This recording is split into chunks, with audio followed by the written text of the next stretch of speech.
Hi guys, how's it going? Welcome back to my YouTube channel. But first, coffee.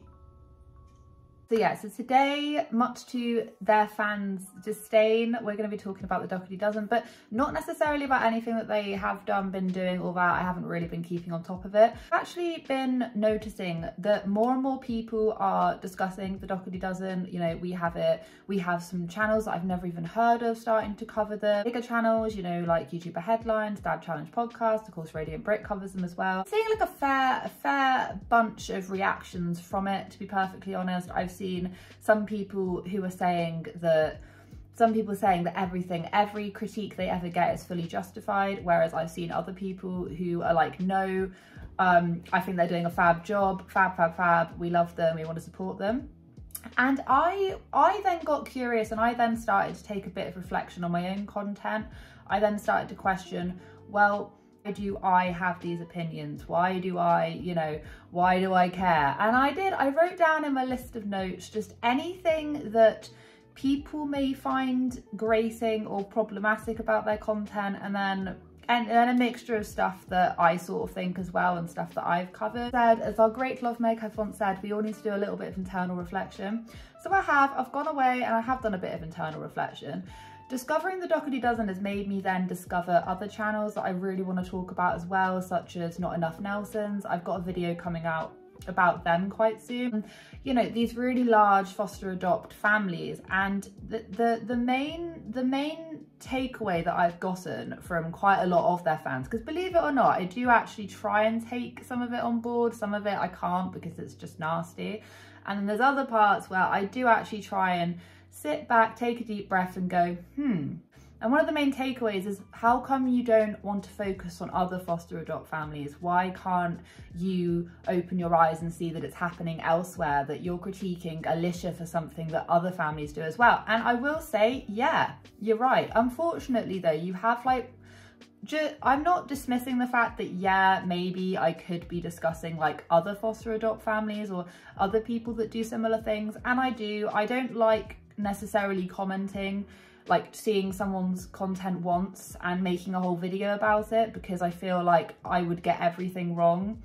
And sometimes I do miss the mark, or sometimes I don't interpret something exactly as the way other people do, because I'm having to look at content for the very first time, look at a family. Some of these people have followed these families for such a long time that they know everything about them. But these like really big, well-established families, there's loads of, obviously, like if they've been going on for such a long time, they're less, I don't want to say the word trending, because that just makes it seem like people are just chasing the most trending thing, which I suppose in a way you sort of are as a channel, because otherwise, you know, you won't go anywhere because people aren't interested in the topic that's being discussed. Videos about past news, no one's really gonna want to watch it because no one cares. It's something that's already happened. Of these channels, they actually flew underneath the radar for such a long time, and now people are only just starting to like cotton on to them, like FamFizz, whatever they're called. I made a video about them. They've been going for ages. I'd never even heard of them. There's these channels that you get alerted to and you're like, oh. With Alicia, for instance, I'm gonna go through the list of reasons as to why some people have problems with her content, and I'm just gonna like rate it out of like level of importance, like out of a 5. So 1, least important, 5, hell yeah, now that needs to be spoken about. Just from my own personal point of view, and because I can reflect, and I've probably, you know, there's some things that maybe I wish that I had thought about and reflected a little bit more on. I think that it's really important to do reflection, especially if you're talking about other channels. People have seen what happens to these YouTube families who start off seemingly okay and then just grow into like nightmares online. People now know the warning signs, so then when you then have a family who have just shot up so quickly, people are going to be a lot more guarded, because a lot of people don't like family channels. And I think that is the reason why the Dougherty Dozen, even though they do have their faults, are getting spoken about a lot, and why people are a lot more targeting them, because they're like the new and upcoming you know, family, and we haven't had that in a very long time because a lot of these families are very well established and people either like them or they don't. That's just my own interpretation of it, and you guys can tell me if I'm wrong or not, but that's just my own interpretation of it. So I'm going to go through just some of the things which people do find difficult about this family, do like a little self-reflection and just have a little think about it. So I literally had to like quickly change my camera. We just jump head first into this. Have I even got, oh, I love that. You know, when there's like a tiny little bit of coffee left and you're like, yes. Oh, it's cold as well. I really want to get into making some like iced coffee for at home. That is the closest I've got, and it's like old cold coffee from this morning. One of the things that she gets critiqued a lot for is her shopping, is her massive grocery hauls, is her big shop. The big shops and the big grocery hauls, realistically, does it really matter? No. Realistically, if it was anyone else and they were spending a lot of money and your kids are fed, your kids are happy, blah, blah, blah, no, doesn't matter at all. And to be honest with you, self-reflecting wise, maybe I think I should have, you know, I think now I sort of need to tell myself like, yeah, it is a big family. Yeah, it is a big family. And you're right, it's a big family. I've only got 2 kids. I've got a partner that's like 4 plus 2 guinea pigs and a cat. Okay. So like, I'm not as big on grand scale as them. They have got like a load of dogs and they've got a massive, great big family, and they spend up to like $1,500 a week. And for me, that is like, oh my gosh, that is insane. I did actually go back and look at some of her past grocery hauls just to see the difference. And I think one of her earliest ones, it was like $600, $700. If I say quid, I'm so sorry. It's just like force of habit. Quid is like £1 is like in British. People like grandeur, is that it? Like the grandeur of it. People like the scale of it. Like people love watching like massive grocery hauls. People absolutely love it. And it's true, like I've actually gone down a bit of a grocery haul rabbit hole at the minute, and I've been noticing like some like really like old YouTube videos of people, and they go to like Costco and they spend like, you know, 5 grand, 5k on these massive grocery hauls, and no one's commenting on that. I went back and I've looked at quite a lot of these grocery hauls, and I'm thinking like, I wanted to make a whole video on this and the fact that doing really big grocery hauls actually gets you quite a lot of views. The bigger the grocery haul, the bigger the view. And I think in part that's maybe what Alicia is thinking of. When you see something that's like that extravagant, completely the opposite of like what you do, you're going to want to comment on it. You're just like, oh my gosh, like look at that. She's feeding her kids are happy. There's also a thing as well of like foster adopt kids where they want to feel like they have excess of food, like an abundance of food to make them feel safe and protected, which I didn't actually realise until I got told, and now I know that, and now I can understand why. I do still stand by the fact that I'm not the biggest fan of stockpiling. I'm not the biggest fan of that. Leave a clip right here of what we were actually told. You see that it's people who stockpile that caused the shortages in the first place. There was that ludicrous story in the first lockdown where everyone thought we're going to be short of toilet paper because the Australians were short of toilet paper. The reason they were short of toilet paper was because their toilet paper is manufactured in China, and so therefore the production was limited, whereas our toilet paper is made in this country. There was never, ever going to be a shortage, and it was just the fact that people bought ridiculous amounts that made the shortages in the first place. In Britain. So if anyone in my comment section is from the UK and they're telling me that, no, the reason why you were underprepared. I had one person say that, well, maybe you were just underprepared. And it's because we were told extremely specifically, because we are an extremely small island and we rely on produce from other places. So if everyone went out and started like getting everything, there wouldn't be any. When I first saw Alicia's stockpiling of snacks, I was like, this is super confusing, and that's one of the things that people do take issue with. But once again, I feel like there are much bigger important things. So in terms of like her grocery hauls, I'd say they're more entertaining than problematic. They will annoy people because she's not very upfront with like the fact that they're quite well off. We know this. She said they don't have any money, they have lots. Some people think that that's quite nitpicky of me to say, but I think if you're going to make a statement saying like, we don't have any money, like we're just like you guys, we don't have any money, but you obviously do, that is gonna cause problems. And that's the only reason why I necessarily have a problem with the spending. I rate that a 1, to be honest with you. Like her shopping, just her shopping, yeah, maybe it's problematic to herself if she's spending more than she has, but The likelihood, is that gonna break the internet? Is that gonna break the internet? No, it's not. Nah, I completely forgot about like the secret category. Plastics are being harsh on the planet. And for this, I give you 5. Yeah, that's right. You're getting a 5.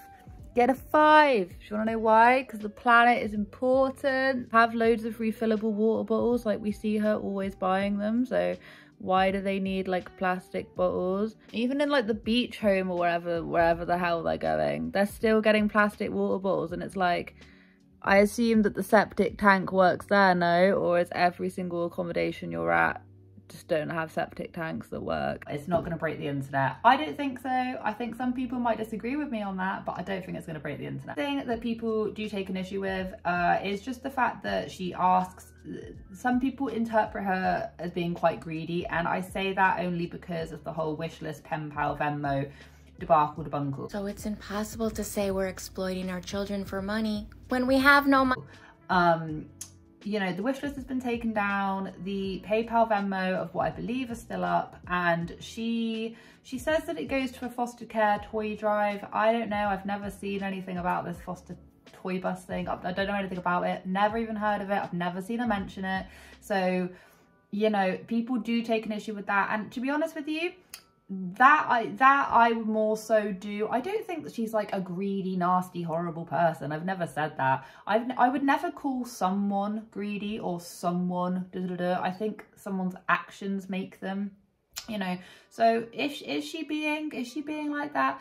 I don't know, but I'd rate that on a scale of importance about a 3, just only because I just want to know where the hell this money's going, because I don't know where this money's going. It's a foster care toy bus thing, and I still do not know where this money is going. That it's really important to be as upfront and honest about if people are donating or giving you money or sending you things. I think it's really important to actually show where that money's going rather than just saying it. So I would probably rate that about a 3 out of 5 if I'm completely honest. I think one of the more important things, I've written this down on my list, I'm reading it off, is the oversharing of medical issues.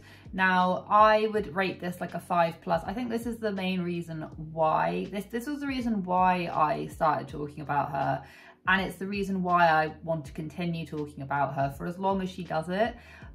It's the oversharing of medical information. I think that this is the #1 reason, and the safety concerns, which I'm actually just going to ban this all in together, why not? The oversharing of medical information and their kids' safety in general.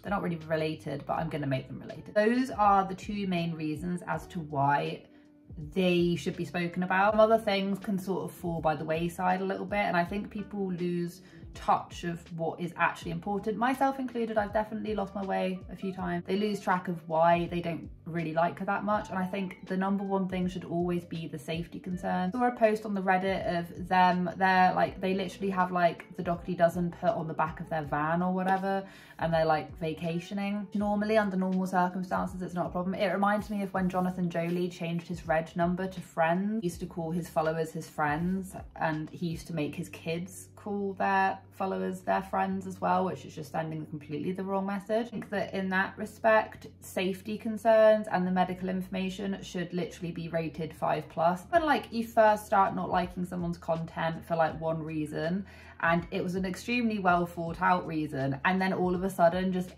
like you then just notice all these other things and you sort of lose track over what is actually important. I think that the medical information and yeah, the safety should literally be number one reasoning as to why people should be discussing them, myself included. Number four. Right, this is just something that I've noticed, and then also something that I've picked up from other people, is the repetitive videos. I think everyone's channel is guilty of being extremely repetitive.